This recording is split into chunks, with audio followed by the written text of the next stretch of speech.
係各位網友，嗱，呢條片係源起於一段新聞，佢嗰個新聞嘅本質咧就唔係咁重要嘅嚇，唔係咁重要，但係有歷史意義，就係 Donald Trump 係停咗呢一個美國嘅對外廣播，而呢個咧係有好耐嘅歷史嘅歷史背景嘅。我好細個就係聽美國之聲嘅，呢個就係嚇。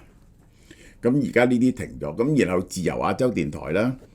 自由亞洲電台網台我去過嘅，我去過一兩次嘅，呢個就係嚇。阿夫子啊、阿曹總啊，佢哋都係自由亞洲電台嘅，呢個就係嚇。好啦，嗱，呢隻嘢呢兩隻嘢好好賣啊！我話俾你聽，而家係我哋嘅王牌產品嚟嘅。如果你買快啲賣啦，因為可能會賣晒喎，真係咁犀利嘅，呢個係一次過解決夜尿甩髮嚇，證明有效㗎啦。我就真係試過呢個，蕭定一就呢個，真係啲頭髮濃密咗。兩盒呢個，一盒呢個676蚊，減到405蚊啊！咁啊〜到咗月底咁啊，應該係停㗎啦。呢個就係到月底停，咁所以大家快啲買呢個，買多啲全責喺佢啦，個月都要食。Donald Trump 3月14號夜晚簽署行政命令，削減由聯邦資助嘅新聞機構美國之音嘅營運資金，話呢個機構係反 Trump 嘅，同埋激進嘅，即係話佢係左翼嘅啊。呢個行政命令要求適用法律允許嘅最大範圍之內，裁撤全球媒體總署同其他嘅6個無關嘅機構。呢個係全球媒體總署。嗱，你要知道咧，美國咧係唔準有宣傳嘅，政府咧係唔準喺國內做任何宣傳，呢個唔準喎，唔準喺國內做任何廣播喎，唔可以掂任何媒體。呢啲媒體只係喺美國國外廣播嘅啫。並將業務降到法律規定嘅最低水準，即係剩翻1、2個人，即係咁。因為法呢啲係有立法嘅，但係個立法咧就冇話個譬如話規定一定要播幾多次，咁佢就播幾多次。Minimum requirement， 多餘嘅嘢咧全部刪晒啦。好啦 ，Donald Trump 將全國媒體總署列為總統認為不必要嘅聯邦官僚架構組成部分。確保納稅人唔再為激進宣傳埋單。佢話佢哋宣揚緊呢個左派思想。咁你係要講呢啲，首先第一陣會講佢哋嘅任務，佢哋係 promote 美國價值，代表整個美國社會。咁過去10幾20年、20年度啦，就係全美國個所有媒體咧都有講呢個性別平權啊。嗰啲咁嘅嘢，咁所以佢係有講嘅，佢係有講。咁呢個就所以 Donald Trump 咧係好反感。除咗全球媒體總署，仲裁撤咗聯邦仲裁與調解局，我哋仲裁啲嘢嘅。呢個國際學者中心、博物館同圖書館協會7個機構，呢啲好少錢應該。美國之音有1300幾個全職員工，3月15號被停職，包括記者、製作人員同支援人員。佢哋係用50種言語提供服務嘅。而家呢個美國之音咧就癱瘓晒啦，即刻死咗㗎啦。呢個就係美國之音嘅台長阿拉莫獲維持。我非常難過，美國之音83年來第一次冇辦法發聲。冇辦法發聲，覺得非常慘，呢個就係好啦。嗱，所有自由職業者同國際合約員工，即係你 freelance 嗰啲，同埋簽合同嗰啲人，話俾你聽冇晒錢啦，冇辦法俾薪酬，呢個就真係非常之不負責任喎。如果簽咗約，美國政府係咪要履行呢啲合約責任呢？你唔係執咗個機構就得喎，有約。美國政府係有責任履行呢啲責任喎，要求交翻記者證辦公室發放嘅設備，公司進入停擺。Donald Trump 又終止對自由亞洲電台同自由歐洲電台嘅聯邦撥款。呢啲媒體總共 cover 4億2700萬人嚇，呢個係佢嘅行政命令，因為個行政命令係針對美國之聲同自由亞洲電台、自由歐洲電台咧，都係 under 一個叫美國全球媒體署嘅，或者俾你睇下，嗰個署咧就run呢個美國之聲，就資助自由歐洲電台同自由亞洲電台。因為咧，等佢哋自己去 run 咧，就慳錢啲嘅。第一個任期之內 ，Donald Trump 咧已經強烈批評呢個美國之音，想減個預算，但係因為國會制衡 cut 唔到嗰陣時咧，係共和黨好多人都覺得係要維持嘅，呢啲嘢要維持嘅。有員工話，自從 Donald Trump 重回白宮咧，佢已經預感不妙。開始揾新工，呢次咧冇人嚟制衡呢個 Donald Trump 啦。Elon Musk 點講呢？今年2月9號，佢就透過 X 平台話要刪咗佢啦。佢話歐洲咧而家咧係自由嘅，呢個冷戰已經結束啦，歐洲唔再需要對外廣播嚟到獲取自由資訊，即係佢哋有自由資訊。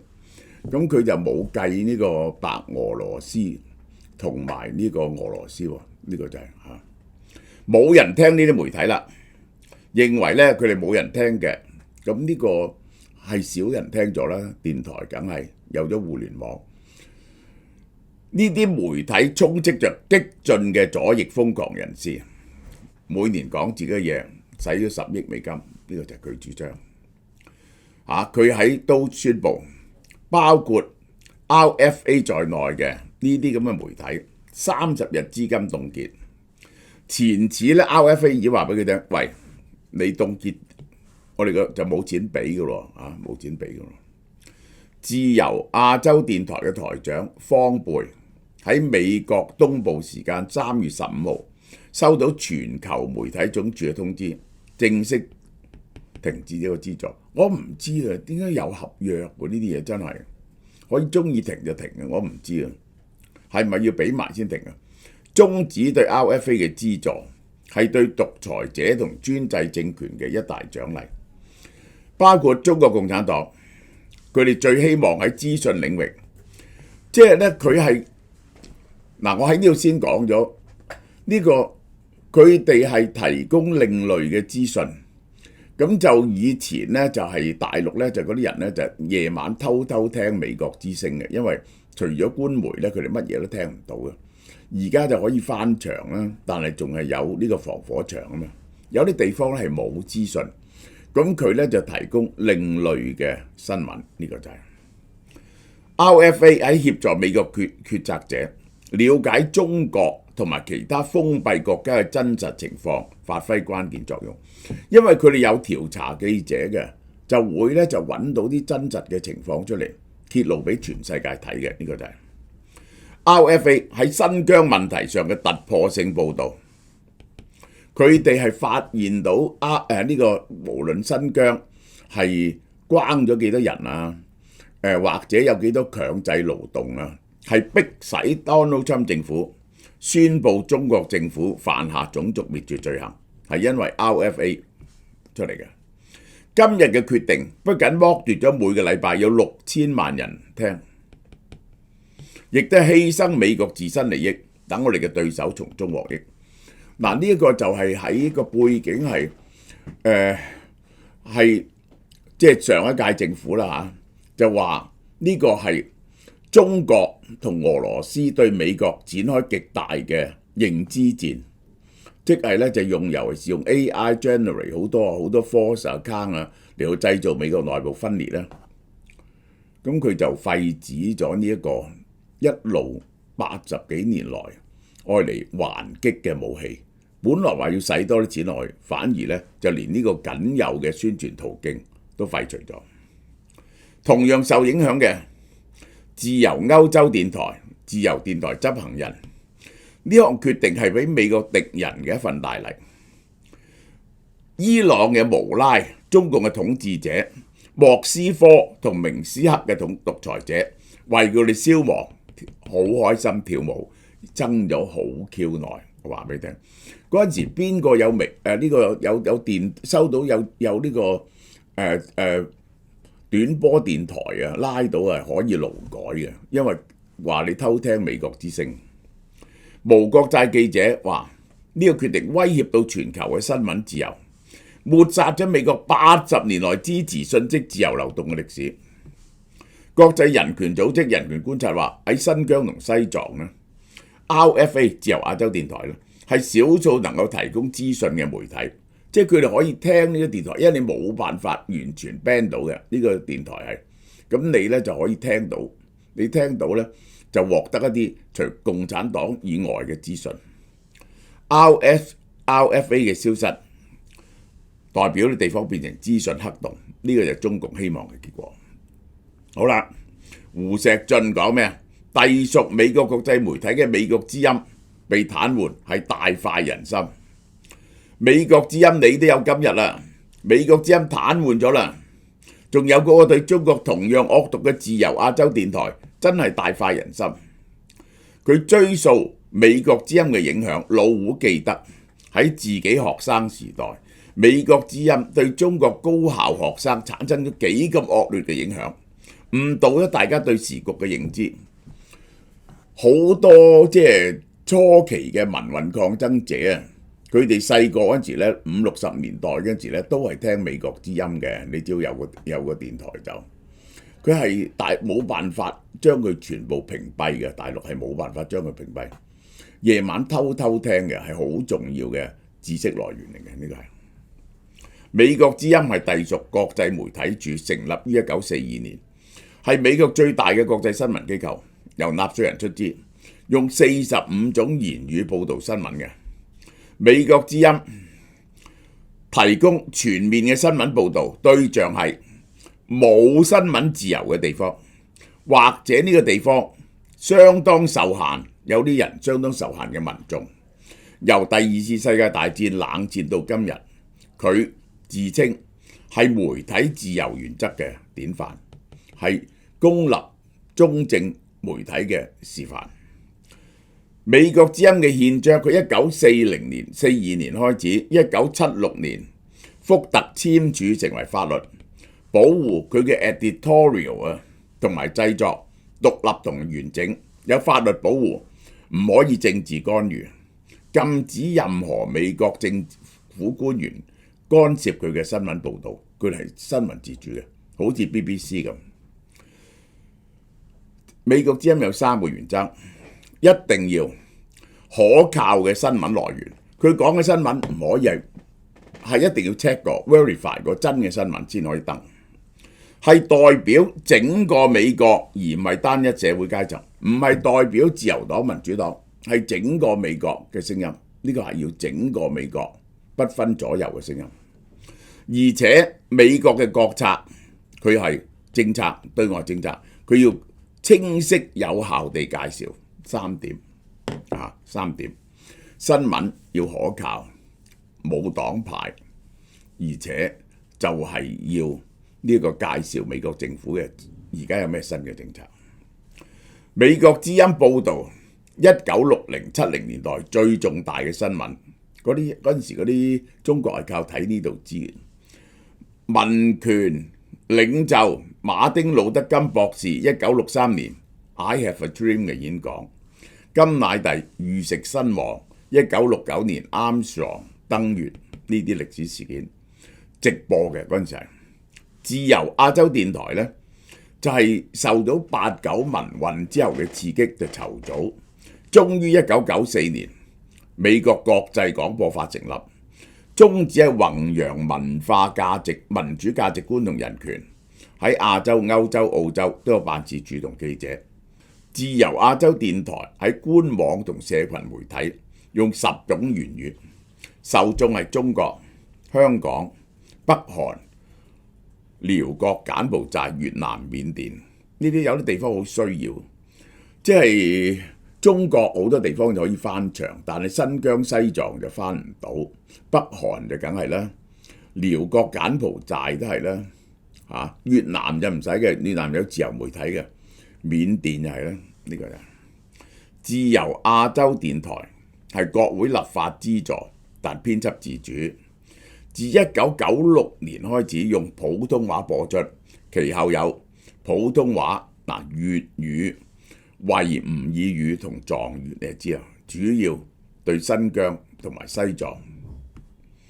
自由亞洲電台嘅維吾爾部門2017年首先揭露中國政府大規模拉啲人入去集中營，當時世界上大部分人都唔知嘅嗰啲教育營。維吾爾語因佢嘅突破性報導喺2019年獲得帕克傑出新聞獎，攞到新聞大獎。呢啲報導使到 Donald Trump 政府正式宣布中國政府犯下種族滅絕。即係嗰啲我唔知啊，即係嗰啲華裔嗰啲 KOL 捧 Donald Trump 嘅，對於廢除呢樣嘢佢哋點講呢？呢個係好明顯，即係如果佢認為 Donald Trump 嘅政策係行一步大棋對付中國嘅，咁點解要廢除自由亞洲電台對中國嘅廣播呢？自由亞洲電台透過廣播電視、社交媒體同網絡，向呢啲新聞自由受限嘅地方傳播，而且往往係當地唯一嘅冇經過審查嘅新聞來源。呢個好肯定啦，喺呢個朝鮮、喺呢個柬埔寨呢啲咁嘅地方，喺呢個緬甸、喺新疆、喺維吾爾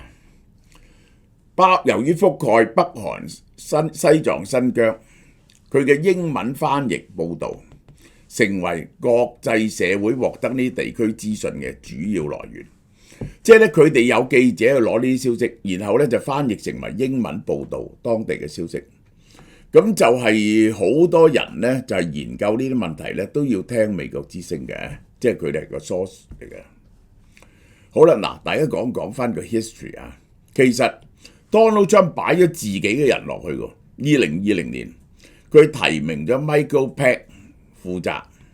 上任後佢就已經炒咗美國之音同自由亞洲電視嘅高層，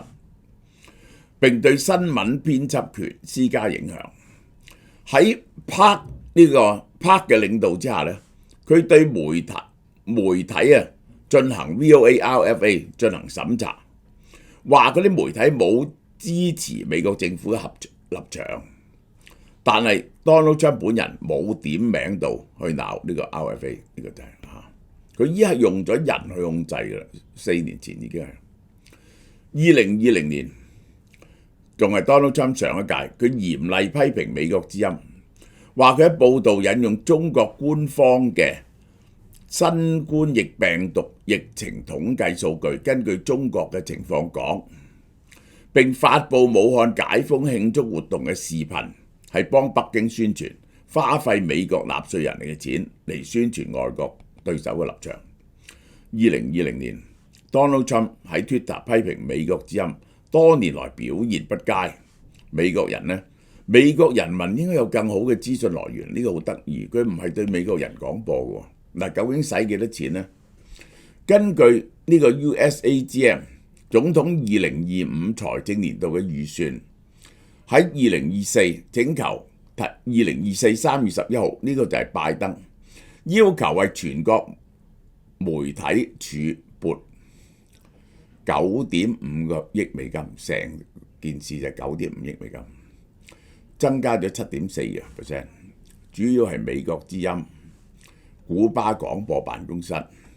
然後就係自由歐洲、自由電台、自由亞洲、中東廣播網、開放技術基金，係佢屬下嘅2大 branch， 好嘛？即係我係覺得可惜嘅，但係我想問下，即係嗰啲覺得 Donald Trump 目的係反中國嘅，咁點樣對中國進行認知作戰啊？中國不停向你發動佢嘅認知作戰，咁 Donald Trump 呢啲行動係唔係行緊一盤大棋呢？我想問下大家。好，新嘅電子消費券優惠已經開售，禮品更加精彩，越買越賺。購買3000蚊電子消費券可以獲得總值3718蚊嘅指定禮物，包括意大利製造 Maserati 太陽眼鏡，價值3510蚊；UV 鏡片設計符合歐盟標準，有輕巧嘅鈦金屬材料。仲有韓國 From Bio 護眼素一盒，價值180蚊嚇，呵護你眼睛健康。韓國 Harim 水牛城雞翼一包，價值28蚊，超級惹味。而買5000蚊電子消費券，可以獲得4000蚊嘅指定禮物，包括 Maserati 太陽眼鏡啦，韓國 From Bio 腦消樂一盒咧，可以改善血液循環同記憶力，支持大腦健康功能。大煮系列鵝潤醬一盒，價值288蚊，仲有韓國哈廉水牛城雞翼一包，價值28蚊。